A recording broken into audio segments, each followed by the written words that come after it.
तो कैसा हो कि अगर तुम ये वाली वीडियो बिना स्किप किए अगर पूरी देख लो तो तुम डेजर्ट ईगल का वो सीक्रेट मैकेनिज्म समझ जाओगे जिससे कि तुम इस गन को मास्टर कर सकते हो। एंड अगर तुमने इस गन को मास्टर कर लिया तो भाई तो तुम्हारे सामने अगर 4 बंदे भी आ जाएंगे एंड अगर तुम्हारे हाथ में डेजर्ट ईगल होगी तुम बस एक एक बुलेट फायर करोगे एंड 4 बंदों को 4 गोली में जमीन पे लेटा दोगे। एंड अब तुम 100% यही बोलोगे कि भाई ये बिना हैक के या बिना पैनल के या फिर बिना पीसी के तो पॉसिबल ही नहीं है। एंड अगर ये कुछ % पॉसिबल भी है तो वो सिर्फ आईफोन में ही होगा। एंड अब अगर मैं बोलूं कि ये चीज 100% पॉसिबल है तुम्हारे एंड्रॉइड फोन में तो क्या तुम मानोगे? एंड अब अगर मैं ये भी बोल दूं कि तुम इस वीडियो को पूरा देखने के बाद तुम डेजर्ट ईगल में इतने ज्यादा मास्टर हो जाओगे कि अगर तुम्हारा एनिमी लॉन्ग रेंज में होगा या फिर मिड रेंज में होगा या फिर शॉर्ट रेंज में होगा या फिर एक्सट्रीमली शॉर्ट रेंज में होगा तुम तब भी उसको इजीली वन टैप मार पाओगे। तो क्या तुम अब यकीन करोगे? मैं जानता हूँ कि तुम में से बहुत से बंदे यकीन नहीं करेंगे। तो आओ चलो मैं तुम्हें दिखाता हूँ कि मैं कैसे उस डेजर्ट ईगल के सीक्रेट मैकेनिज्म को यूज कर रहा हूँ एंड उसके बाद मेरे कैसे डेजर्ट ईगल से हेडशॉट लग रहे हैं। तो ठीक है, मैं तुम्हारे सामने अभी एक छोटी सी मॉन्टेज प्ले करने वाला हूँ जिसको देख के तुम सही में हैरान हो जाओगे।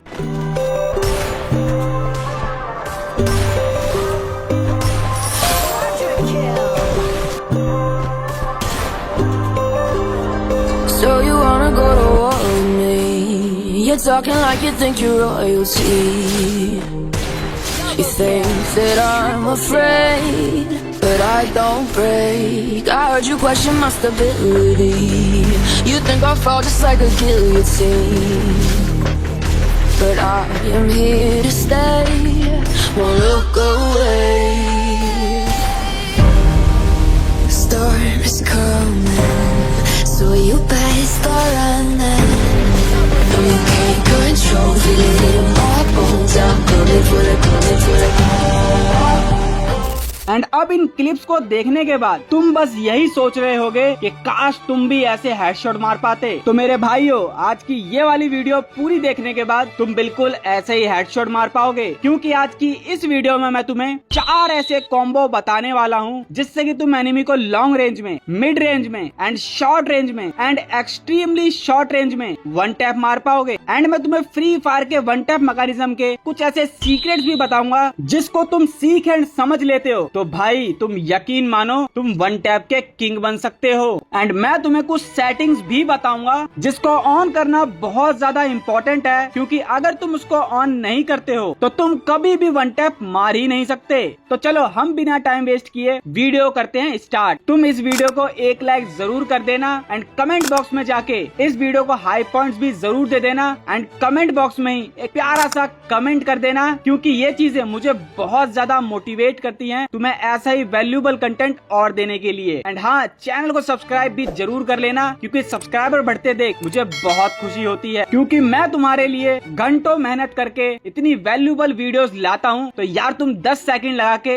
ये चारों काम तो मेरे लिए कर ही सकते हो। तो सबसे पहले हम समझेंगे डेजर्ट ईगल के रिकॉइल पैटर्न को, क्योंकि अगर हम एक बार डेजर्ट ईगल का रिकॉइल पैटर्न समझ गए तो डेजर्ट ईगल से हमारे लिए हेडशॉट मारना बहुत ही इजी हो जाएगा। तो देखो, ये जो डेजर्ट ईगल होती है बेसिकली इसमें 8 बुलेट होती हैं एंड जो इसकी स्टार्टिंग की 2 बुलेट्स होती हैं वो बहुत ज्यादा एक्यूरेटेड होती है। एंड ये चीज बहुत बड़ी एडवांटेज भी है एंड बहुत बड़ी डिसएडवांटेज भी है। एंड मैं ऐसा क्यों बोल रहा हूँ मैं इसको तुम्हें थोड़ी ही देर में एक्सप्लेन करूंगा, बट सबसे पहले तुम ये समझो कि डेजर्ट ईगल में कौन सा रिकॉइल पैटर्न होता है एंड वो कैसे काम करता है। तो देखो, बेसिकली जब भी हम डेजर्ट ईगल से बुलेट फायर करते हैं तो डेजर्ट ईगल एक वर्टिकल रिकॉइल क्रिएट करती है जिससे कि हमारा एम पुश होता है ऊपर की तरफ। यानी मैं इसको और सिंपल वे में समझाऊं तो तुम ये मानो कि जैसे हम डेजर्ट ईगल से बुलेट फायर करेंगे तो उसके बाद डेजर्ट ईगल एक झटका लेगी जिससे कि हमारा एम पुश होगा ऊपर की तरफ। एंड ये चीज इतने मैक्रो लेवल पे होती है कि नोटिस कर पाना बहुत मुश्किल होती है, बट यही वो चीज है जिससे तुम्हारा एम एनिमी के हेड के ऊपर निकल जाता है। एंड बस अब इस बात पे हम थोड़ा सा पॉज लगाते हैं एंड अब हम समझेंगे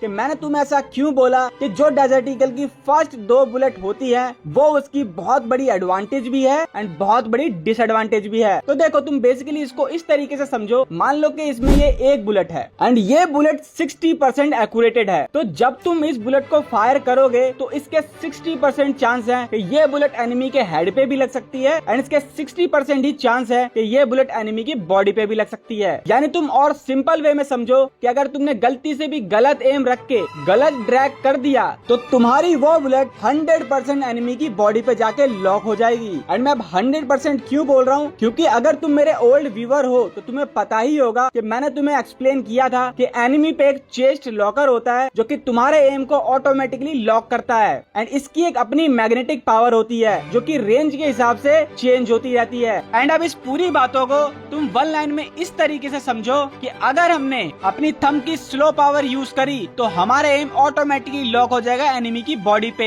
एंड जिसमें की यूज होगी डेजर्ट ईगल की एक्यूरेसी एंड एनिमी का चेस्ट लॉकर जो कि एम को ऑटोमेटिकली चेस्ट पे लॉक करता है। एंड अगर वहीं कहीं हमने अपनी थंब पावर को तेज से यूज किया तो हमारा एम ऑटोमेटिकली एनिमी के हेड के ऊपर निकल जाएगा एंड जिसमें की यूज होगा डेजर्ट का रिकॉइल पैटर्न। एंड अब इसके सोल्यूशन के ही लिए मैं तुम्हें एक्सप्लेन करने जा रहा हूँ फ्री फायर का one tap mechanism. But one tap mechanism को एक्सप्लेन करने से पहले मैं तुमसे कुछ बातें कहना चाहता हूँ। तो भाइयों मैं अपनी लाइफ में कुछ और गेम्स को भी ट्राई करना चाहता हूँ एंड अपने फनी वर्जन को भी तुम लोगों को दिखाना चाहता हूँ। तो उसी के लिए मैंने एक सेकंड चैनल बनाया है जहाँ पे कि मैं funny content and entertainment content डालूंगा, वो भी अलग अलग गेम्स को खेल के। तो अगर तुम मेरे रियल सपोर्टर हो एंड तुम मुझे हर जगह सपोर्ट करना चाहते हो तो मैंने उस सेकंड चैनल का लिंक कमेंट बॉक्स में दिया है, तो तुम वहां पे जाके मुझे जरूर से सब्सक्राइब कर लेना एंड जो मैंने वहां वीडियो डाली है उसके कमेंट बॉक्स में जितना हो सके उतना कमेंट कर देना। एंड ये सही में मेरी तुमसे रिक्वेस्ट है कि भाई जरूर जाना एंड वहाँ पे मुझे इतना प्यार देना कि मैं हैरान हो जाऊं। तो ठीक है, अब हम स्टार्ट करने जा रहे हैं हमारे free fire one tap mechanism को। एंड क्योंकि ये वन टैप मैकेनिज्म का पार्ट 2 है तो किसी ने अगर पार्ट 1 नहीं देखा है तो वो जाके देख लेना, क्योंकि उससे भी तुम्हें बहुत कुछ सीखने को मिलेगा। तो आज हम इस free fire one tap mechanism में टॉप 3 पॉइंट्स को समझेंगे, जिसमें से सबसे पहले हम समझेंगे कि फोकस वन फायर क्यों इतना ज्यादा इम्पोर्टेंट है। एंड उसके बाद हम एक साइकोलॉजिकल ट्रिक यूज करेंगे जिससे कि हम अपनी थंब पावर को फाइंड कर सकते हैं, जिससे कि हम लॉन्ग रेंज वाले एनिमी को, मिड रेंज वाले एनिमी को एंड शॉर्ट रेंज वाले एनिमी को डेजर्ट ईगल से वन टैप मार पाएंगे। एंड उसके बाद हम एक सीक्रेट वन टैप ट्रिक को भी सीखेंगे जो कि एक्सट्रीमली शॉर्ट रेंज में बहुत काम आती है। तो सबसे पहले हम समझते हैं कि फोकस वन फायर क्यों इतना ज्यादा इम्पोर्टेंट होता है। एंड अब तुम सोच रहे होगे कि ये फोकस वन फायर क्या है, तो इसको समझने के लिए हमें कस्टम को समझना होगा एंड करंट के गेम प्ले स्टाइल मेटा को भी समझना होगा, जिसमें प्लेयर्स फंस के गेम प्ले बनाना तो छोड़ो, गेम प्ले का मतलब भी भूल गए हैं। तो मैं बिना टाइम वेस्ट के तुम्हें बहुत शॉर्ट वे में एंड बहुत सिंपल वे में समझाने वाला हूँ। तो अब मेरी बात ध्यान से सुनना। तो देखो, अभी के 90% प्लेयर्स जैसे ही कस्टम में जाते हैं तो उनका मेन फोकस होता है free style game play and उल्टा सीधा मूवमेंट एंड सबसे ज्यादा ग्लू वॉल लगाने पे, यानी कि वो फायर से ज्यादा अपनी ग्लू वॉल एंड मूवमेंट पे फोकस देते हैं। मतलब उनका फोकस ये नहीं है कि उनको एक्यूरेटली फायर करना है, बल्कि उनका फोकस ये है कि उनकी मूवमेंट कितनी ज्यादा स्पीड से दिख रही है एंड उनका ग्लू वॉल कितने ज्यादा फास्ट लग रहा है। तो मेरे भाई तुम एक चीज मुझे बताओ कि अगर तुम ग्लू वॉल फास्ट लगा भी लोगे तो क्या तुम उससे एनिमी को मार पाओगे एंड क्या तुम 100% एक्यूरेसी अचीव कर पाओगे? नहीं ना। तो ये मिस्टेक्स करना बंद कर दो यार, क्योंकि इससे तुम्हारा गेम प्ले हमेशा बर्बाद ही होता रहेगा। एंड अब मैं तुम्हें वो साइकोलॉजिकल ट्रिक एक्सप्लेन करने वाला हूँ जिससे कि हम अपनी थंब पावर को फाइंड कर पाएंगे एंड जिसको समझने के बाद हम हर रेंज में डेजर्ट ईगल से वन टैप मार सकते हैं। तो ठीक है, तुम्हें पहले ट्रेनिंग में जाना है एंड यहाँ पे डेली तुम्हें एक काम करना है। तुम्हें इस पुतले को पहले लॉन्ग रेंज में सेट करना है एंड उसके बाद अपने एम को एनिमी पर रेड करके रख देना है एंड बस तुम्हें ये ट्राई करना है कि तुम एनिमी की बॉडी देखो ही ना, यानी कि तुम अपनी आईज को ऐसे ट्रेंड करो कि तुम सिर्फ एनिमी का हेड ही देखो। एंड अब तुम सोच रहे होगे कि भाई विनय भाई ये क्या बोल रहे हैं। तो अब इसको अच्छे से समझने के लिए तुम मेरी बातों को और ध्यान से सुनो। देखो, जब भी तुम अपनी एनिमी के सिर्फ हेड पे ही फोकस करते हो एंड उसकी बॉडी को इग्नोर मार देते हो एंड उसके बाद तुम मन में ही ये सोचते हो कि मुझे अपने फायर बटन को ड्रैग करके बस इस हेड पे ही मारना है, तो तुम्हारा ब्रेन ऑटोमेटिकली तुम्हें इतनी थंब पावर दे देता है जिससे कि तुम अपने एम को एनिमी के हेड तक लेके जा पाओ। एंड अब मैं तुम्हें ऐसा एग्जांपल देने वाला हूँ जिससे कि ये प्रूफ हो जाएगा कि जो मैं कह रहा हूँ वो 100% सच है। तो क्या आज से पहले तुमने कभी मार्बल्स के गेम खेले हैं? एंड मैं इसकी एक इमेज भी लगा देता हूँ कि वो कैसे दिखते हैं। एंड इसमें हम एक गेम खेलते थे जहाँ पे हम 5 से 10 मार्बल्स को रखते थे एंड इसमें हमारा टारगेट होता था सेंटर वाली मार्बल को निकालना। एंड जैसे ही तुम ये अपने माइंड में टारगेट कर लेते थे कि मुझे सेंटर वाली मार्बल को ही निकालना है, तुम्हारा ब्रेन ऑटोमेटिकली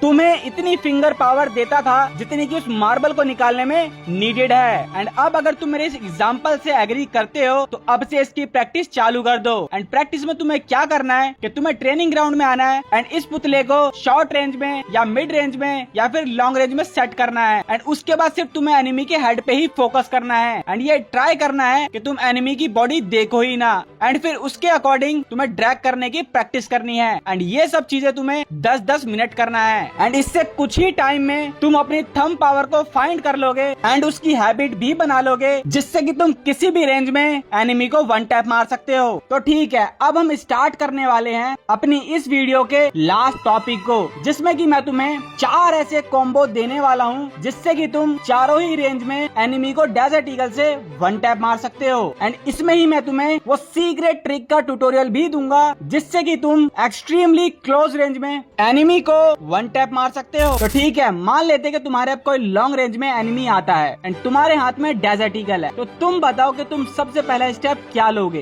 तुम सबसे पहले एनिमी को देखोगे एंड उसके बाद फायर कर दोगे एंड ये बिल्कुल गलत तरीका है। एंड इसकी जगह तुम्हें क्या करना है कि जैसे ही तुम एनिमी को देखोगे तो तुम्हें अपने कैरेक्टर का फेस एनिमी के राइट साइड करना है। एंड जैसे ही तुम्हें ये फील होगा कि तुम्हें अब फायर करना है तो तुम्हें पहले सिट बटन को दबाना है, उसके बाद जॉयस्टिक को यूज करके अपने कैरेक्टर के फेस को अपनी साइड कर लेना है, यानी कि तुम्हें अपनी स्क्रीन पे अपने कैरेक्टर का फेस दिखना चाहिए। उसके बाद जो थंब पावर को तुमने लॉन्ग रेंज के लिए फाइंड किया था उसी थंब पावर को तुम्हें यूज करना है। एंड इसमें एक चीज याद रहे कि तुम्हारा एम एनिमी के बॉडी पे हमेशा रेड होना चाहिए। एंड इसके बाद जैसे ही तुम ये कॉम्बो यूज करोगे तो तुम देखोगे कि तुम्हारा ऑटोमेटिकली एनिमी को वन टैप लग चुका है। तो ठीक है, आई होप आपको लॉन्ग रेंज का पूरा कॉम्बो अच्छे से समझ में आ गया होगा। एंड अब हम बात कर लेते हैं हमारे मिड रेंज की। तो देखो, मिड रेंज में तुम्हें क्या करना है कि जब भी तुम्हारे सामने एनिमी आएगा एंड तुम्हारे हाथ में अगर डेजर्ट ईगल होगी तो तुम्हें सबसे पहले अपने एम को एनिमी के नीचे साइड कहीं भी प्लेस करना है। एंड एक चीज ध्यान रखनी है कि तुम्हारा एम एनिमी के हमेशा राइट साइड होना चाहिए। एंड उसके बाद अपने फायर बटन का ये राइट साइड वाला एरिया यूज करना है ड्रैग करने के लिए। एंड तुम्हें वही थंब पावर को यूज करना है जो तुमने फाइंड की होगी मिड रेंज के लिए। एंड बट तुम्हें यहाँ एक चीज को ऐड करना है जो कि है रिलोड बटन, यानी कि जैसे तुम बुलेट चलाओगे तो तुम्हें इंस्टेंटली रिलोड बटन को भी दबा देना है। एंड जैसे ही तुम ये ट्रिक यूज करोगे तो उससे हम एनिमी पे जो चेस्ट लॉकर होता है एंड जो उसकी मैग्नेटिक पावर होती है उसको हम ब्रेक कर पाएंगे, यानी हम उसको रिकॉइल कर पाएंगे। एंड जैसे ये बुलेट एनिमी के चेस्ट लॉकर से रिकॉइल होगी तो वो डायरेक्ट जाके एनिमी के हेड पे ही लगेगी। इसमें हमने रिलोड बटन को यूज करा है तो इसमें जो डेजर्ट ईगल का रिकॉइल पैटर्न है वो हमारे यूज में आ जाएगा, यानी कि वो हमारे एम को पुश करेगा हेड की तरफ। तो आई होप आपको मिड रेंज का भी कॉम्बो बहुत अच्छे से समझ में आ गया होगा। तो अब बात कर लेते हैं हमारे शॉर्ट रेंज की। तो देखो, जब भी तुम्हारे कोई शॉर्ट रेंज में एनिमी आएगा तो तुम्हें सबसे पहले अपने एम को एनिमी के ऊपर साइड एंड राइट साइड कहीं भी प्लेस कर देना है। एंड उसके बाद अपने फायर बटन के नीचे वाले एरिया को यूज करना है जो कि मैं तुम्हें अभी स्क्रीन पे दिखा रहा हूँ। एंड तुम्हें वही थंब पावर यूज करनी है जो कि तुमने शॉर्ट रेंज के लिए फाइंड की थी। एंड इसमें भी तुम्हें एक चीज ऐड करनी है जो कि है स्विच बटन, क्योंकि शॉर्ट रेंज में एनिमी के चेस्ट लॉकर की मैग्नेटिक पावर बहुत ज्यादा होती है, तो उसको रिकॉइल करवाने के लिए हमें यूज करना होगा स्विच बटन। स्विच बटन को यूज करने का सिंपल सा मेथड ये है कि जैसे तुम अपने फायर बटन को ड्रैग करोगे तुम्हें इंस्टेंटली स्विच बटन को भी दबा देना है। एंड इससे हमें वो दोनों बेनिफिट मिलेंगे जो कि हमें मिड रेंज में मिले थे। तो आई होप आपको शॉर्ट रेंज का कॉम्बो भी बहुत अच्छे से समझ में आ गया होगा। तो अब बात कर लेते हैं हमारे फाइनल रेंज की, जिसके लिए सब परेशान है, जो कि है एक्सट्रीमली शॉर्ट रेंज। तो देखो, इसके लिए बेसिकली मैं तुम्हें एक ट्रिक एक्सप्लेन करूंगा जिसको अगर तुम यूज करते हो तो तुम्हारे चांसेस बहुत ज्यादा बढ़ जाएंगे एक्सट्रीमली शॉर्ट रेंज में वन टैप मारने के, जिस ट्रिक का नाम है फायर स्लाइड। एंड इस ट्रिक को बहुत अच्छे से समझने के लिए हम चलते हैं ट्रेनिंग ग्राउंड में। तो देखो, मैंने अपने एम को यहाँ सेट कर लिया है एंड जैसे ही मैं अपने फायर बटन को दबाऊंगा एंड जैसे ही बुलेट निकलने वाली होगी मैं अपने फायर बटन को स्लाइड कर दूंगा एनिमी के हेड के तरफ। एंड ऐसा मैं इसलिए करूंगा क्योंकि जब हम फायर बटन दबाते हैं एंड जब बुलेट निकलने वाली होती है तो उसके बीच एक डिले डिले होता है, एंड जो ये डिले हो रहा है हमें उसे यूज में लाना होगा। यानी कि हमें अपने एम को वाइट रख के वहाँ पे फायर करना है, एंड जैसे बुलेट निकलने वाली होगी हमें स्लाइड कर देना है एनिमी के हेड के तरफ। एंड ये ट्रिक तुम्हें एकदम नहीं समझ में आएगी, तुम्हें इसकी बहुत ज्यादा प्रैक्टिस करनी होगी, तभी तुम इसको सीख पाओगे। एंड इसमें जो ड्रैग पावर यूज करनी है वो तुम अपने हिसाब से कर सकते हो, क्योंकि एक्सट्रीमली शॉर्ट रेंज में बहुत ज्यादा ड्रैग पावर का यूज करना होता है। एंड क्योंकि ये बहुत बड़ा टॉपिक है, तो अगर तुम्हें एक डेडिकेटेड वीडियो चाहिए कि मैं तुम्हें सिर्फ एक्सट्रीमली शॉर्ट रेंज की ही ट्रिक्स दूं, तो तुम उसके लिए भी मुझे कमेंट कर सकते हो। तो आई होप आपको ये चारों कॉम्बो बहुत अच्छे से समझ में आ गए होंगे, एंड अब तुम इनको अपने गेम प्ले में इम्प्लीमेंट भी करोगे, जिससे कि तुम्हारा गेम और भी जल्दी इम्प्रूव हो जाएगा। तो मेरी इस पूरी वीडियो का सिंपल सा मतलब ये था कि अगर तुम ये सोच रहे हो कि तुम्हें किसी गन को मास्टर करना है, तो उसके लिए तुम्हें कोई सेंसिटिविटी मिल जाएगी या फिर कोई सीक्रेट फाइव का साइज मिल जाएगा, तो भाई तुम बहुत गलत सोच रहे हो। क्योंकि अगर तुम्हें किसी गन को भी मास्टर करना है तो तुम्हें उस गन के रिक्वायर्ड पैटर्न को समझना होगा, एंड उस गन के अकॉर्डिंग अपनी थंब पावर को भी बनाना होगा, एंड तुम्हें फ्री फायर के वन टैप मैकेनिज्म की कुछ चीजें भी समझनी होगी, जब जाके तुम उस गन को मास्टर कर सकते हो। एंड हाँ, मैंने तुम्हें कुछ सेटिंग्स देने का बोला था, तो वो सेटिंग्स मैंने अपने सेकंड चैनल की वीडियो के कमेंट सेक्शन में डाल दिए हैं, जिसको जाके तुम ले सकते हो, जिसका लिंक मैंने कमेंट सेक्शन में दे रखा है। तो यस, ये थी मेरी आज की वीडियो, एंड आई होप आपको इससे बहुत कुछ सीखने को मिला होगा। एंड अगर तुम्हें सीखने को मिला है तो प्लीज यार इस चैनल को सब्सक्राइब जरूर कर देना, एंड इस वीडियो को भी लाइक जरूर कर देना, एंड एक प्यारा सा कमेंट कर देना, जिससे कि मैं और मोटिवेट हूँ तुम्हें ऐसी और वीडियो देने के लिए।